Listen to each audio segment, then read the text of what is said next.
My question is about dilution.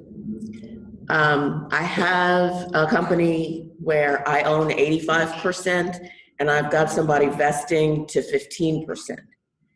I expect it's over a 3-year period of time. I expect to get outside money before that 3-year period is up. Is the dilution equal on both parts, or does the dilution just take place on my part? No, the dilution should be proportional. Whenever you bring somebody new on, you let them know that they do not have dilution, anti-dilution protection. You can never give anti-dilution protection in a startup. You'll wind up losing your company. So whenever somebody new comes on, they might get, if you've got 1 million shares of stock and they're getting 15%, 150,000 shares, let them know you plan on raising money. When you raise money, let's say you're going to give away another 200,000 shares of stock, they're going to get diluted proportionately. And that's the way you build your cap table. If you don't, if somebody says, I want anti-dilution, you say no. If they demand anti-dilution, you negotiate to give them some more stock. Once you give anti-dilution to one person, you have to give it to everyone, and it can annihilate you. I've seen people who started out like this inventor on the database engine. He started out with 100%. He gave away 10% anti-dilution. Then he gave away another 10% anti-dilution. Pretty soon he owned 2.5% of his own company that he made very successful because he gave everybody anti-dilution. Once you give it, everybody after that is going to ask for it. So you cannot give it. And I tell all my startups, do not give anti-dilution. If a startup comes into me that's already given anti-dilution rights to somebody, I go to that person and I give them the same discussion. I negotiate and give them some more stock now, but I take away their anti-dilution rights. It's a criminal when you found a company, take it out for 5 years, and everybody has anti-dilution rights, and you're the only one that gives up stock every time you need money. And by the way, on that 3-year vesting, there should be several schedules related to the vesting. They want to get their stock up front so they don't have to pay income taxes as they get it. If you give it to them as you go, they have to pay income taxes as the value of the stock goes up. But if you give it to them up front, subject to taking it back, it's subject to divestiture, then if they don't accomplish what they're supposed to accomplish, you get some of their stock back. And that happens all the time for us. We'll give stock to somebody with they're making black and white commitments. I will raise $1 million for you at a $10 million pre-money within 6 months. If I don't, I lose half my stock or sometimes all my stock. You can, alongside of that, you can have monthly vesting so that somebody, if they raise $1 million, they vest everything. If they stay with you for 3 years and you don't let go of them, they vest everything on a monthly basis. You can do multiple tracks of vesting, but you have to make sure that it's something that someone would earn and that it's fair, because if you give one person too much, everyone else is going to want to have too much. Example, that's what happened with my client's company where he's building this incredible database engine. He had Google Earth 10 years before Google Earth. Giant databases that he built for the movie studios of the planet Earth and the ability to zoom in on them in 1995. And the problem was that he didn't realize it was a retail commercial marketplace. He thought it was for giant companies that needed to have this information. So he missed out on the marketplace, and Google took over that marketplace.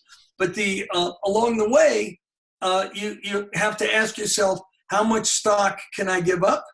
And how is it going to impact me over time? And you have to be careful not to give up too much stock. And when you give anti-dilution, you're giving up too much stock.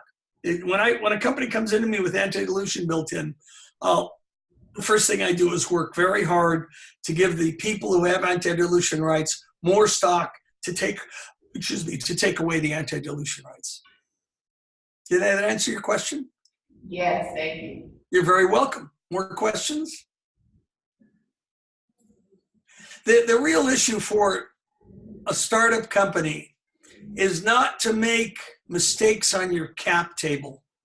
You don't want to give stock out to people who don't earn it and then have to figure out how to get it back.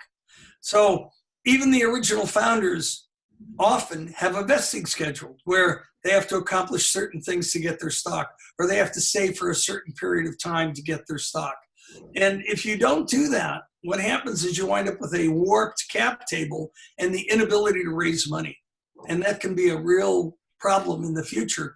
I've seen companies die because of it. I don't let it happen when I'm involved in a company. I just won't let a cap table be created that will prevent future money from being raised. But it's really important to understand how to hand out stock, what people are going to do to earn that stock, what they expect from you. And you know, when a company is successful, everybody wants more. It's human nature. And I've seen companies break up when everybody asked for more right at the beginning, and there was no more to give. And pretty soon, one by one, the people left. It's a real problem for startups to have standards set right away, that everybody knows what they're going to get, and a sense about what they have to do to get it in writing. It doesn't have to be a 30-page legal document. You can write all the key things for 3 or 4 key people in 3 pages. It's black and white, real clean, real simple. And I've seen companies come into me that didn't do that, that had nightmares because they had the principals all believing that they deserved more. And the company having troubles in their next stage of raising capital or bringing in more management people because the original founders are fighting over who's going to have how much stock.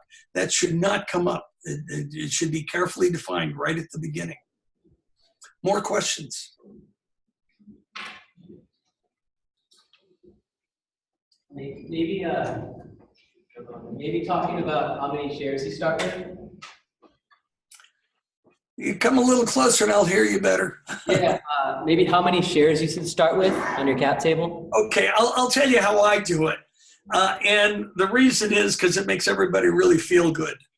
I authorize 30 million shares of common stock in a C corporation, and I authorize 20 million shares of preferred stock. I don't define the preferred stock, but when investors look at the company, they see that we're prepared to issue preferred stock at some point. I only issue the common stock, and I usually issue 10 million shares to the founders. Out of that 10 million shares, you divide it up proportionately with rights to take back stock if people don't accomplish the things that they're supposed to accomplish. So let's say that the company value is $2 million when you go out to raise money. That means the stock sells for 20 cents a share. And you go to hire somebody and you offer them 100,000 shares of stock as a bonus for sign up and staying with you for a year. It's 1% of the company, but it's 100,000 shares. If you only issue 1,000 shares when you first start, to give 1% of the company is 10 shares. Doesn't sound like very much. So I start with 10 million shares and work up from there. And the founders split that 10 million shares in a thoughtful way, and they sign a term sheet between them that says, this is what I have to do to earn my stock. It's carefully defined with vesting periods and what role and what title they're going to play, who makes the final decisions, how you break a tie, a whole series of things that you want to do. But that 10 million number for a founding company really does work. Now, if you wind up raising lots of money lots of times and you have 50, 60, 70 million shares of stock outstanding, you go through a reverse split to cut that number back down, and everybody winds up with much less stock. But it's proportionate. You still have the same ownership percentage. But I was working today on a term sheet for a company where one person owned 1.62 shares, another person owned 1.35 shares. I mean, not only was it hard to compute, but people didn't realize what they had. Much better to have stock under $1 a share when you're going out to raise money on a startup. So if you've got a $2 million valuation and you have 10 million shares outstanding, that's 20 cents a share. It works very, very well on a startup. Rather than having 100,000 shares outstanding and then your stock is dollars per share when you go to raise money. People like to think that when the company's successful, it'll go public at $10 or $15 a share. They don't want to pay $10 or $15 a share when you start. So that 10 million number for a startup company is a good number. More questions? By the way, when you initially get your stock in a founder's company, before you raise money, you want to hand all the stock out to the founders, subject to taking it back if they don't do what they're supposed to do. Because if they get their stock later, there may have been a price and a value pegged on it, and that's phantom income, and you have to pay income taxes on it. So if you offer somebody 100,000 shares of stock to join your company, and the stock is already selling for $1 a share, when you hand them that stock, they have to pay income taxes on $100,000.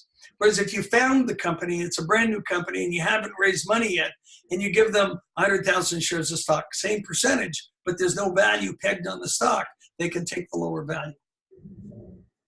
I have a question. Yes. It's with respect to who would be an officer in the company and who is not. Is that based on your stock ownership? No, it's not. It's based upon the role you play in the company. That's a very good question. I have people who own half of the company and have nothing to do with running the company. That's very common. You need a president, you need a CFO, and you need a marketing person to get a company started. Generally, the companies that start with us, sometimes one person is all three. But generally speaking, there are three people. One person is the driving force and makes things happen. Another person is the money person, and another person is a marketing person, generally. And sometimes it's two people who do that. Sometimes there are more people involved in a startup. But the concept is when you start that company, the people who are involved day to day in the company are the officers. Now, an investor might want to be on the board of directors. You want to be careful about that. If you have a 3-man board, you only want to have one investor on the board, because if you have 2 investors on the board, they'll control the company. So when I've got a startup going, I'll always reserve a spot for a key investor on the board, but I have 3 or more people on the board and to make sure that the founders stay in control of their company as long as possible. More questions? You're a good group. This is the process of figuring out who owns what when a company started is not easy. It's a lot of thought. How are each of you related to each other? How much time and effort, how much money are you going to put into the company? And you really need to do it in a very thoughtful way. All for one and one for all is nice when you're first starting, but it doesn't work over time. There are differences between people and differences in the roles they take in your company. And you have to be very thoughtful about how you set those roles and how you hand out stock so that a year from now, people aren't upset and leaving the company because they feel that they weren't treated fairly. It's a very important piece to the puzzle. Now, in any company, the whole company is the management team. I mean, I'll have people come up to me with brilliant ideas, but if they don't have a management team involved with them, their probability for success is very low. Like the Teddy Ruxpin doll, he was a one-man show, an inventor. He was not the CEO of a company, and I told him that. And he tried to be, and he failed within 6 months, because what he should have done was brought in another CEO, made him almost an equal partner, and then he would have been able to keep control of the company. But instead, the people who put up the money wound up taking control because the company needed more money, and he hadn't built enough of a management team. So I have people who come in all the time who say, give me the money, I'll hire the team. That's not how it works in most startups. Startups, you build your team, and the team raises the money. And that's a really good lesson for people who are involved in startups. When you're writing your business plan, the more meat that you have on the bone, the better chance there is that you're going to raise your first dollars at a pretty good valuation. By the way, I don't like raising first money unless I can get at least a $2 million valuation. I mean, I've had clients come into me, they're raising $100,000. Their pre-money valuation is $100,000. Their post-money valuation is $200,000. They're giving away 50% of the company before they start, which is crazy, because they're going to have to go out and raise a lot more money, and they're going to wind up with a very small ownership in a company that they founded. I tell them, go back to the drawing boards and build a better company, a better business plan, build a team that gives you more capability. We just had a company that closed on $5 million. It's a 9-month-old company, but they've really been looking for money for 3 months. They raised $5 million at a pre-money value of $10 million, post-money value $15 million. They gave away 33% of the company. It's a startup, but They put in a couple of $100,000 of their own money. They developed a product. They started selling the product. They've sold $2 million worth of product in their first 3 months. And guess what? An investor jumped all over it. And they invested in the company. One other thing to think about when you're starting the company, this whole concept of common stock versus preferred stock. At some point, you have to issue preferred stock. The people who put money in as preferred stock will have some controls over you. You have to be very careful about what those controls are. But as long as you can, you try to raise money with common stock. A lot of startups raise money with convertible notes because they have trouble getting a high enough valuation. That works as long as with that first money on convertible notes, you can get a high enough value when you actually go to raise money on stock, selling stock, because those convertible notes will convert into that stock at a discount. If you're not careful and your valuation when you go to raise money for the stock is too low, the convertible notes in your first round of stock winds up controlling the whole company. So whenever possible, you want to fix a valuation and you want to raise money at that valuation. And the way you do that is writing a really good business plan, having a really good management team, and thinking through where your money is going to come from and go to the right sources for your money. And I have people who come in and they've met with 200 people and haven't raised a dime because the kind of people they met with weren't the right people. They should have met with people who understood their business plan and what they were doing in the marketplace they're going into and have a strategic reason for investing in the company. And once they start doing that, all of a sudden the money shows up.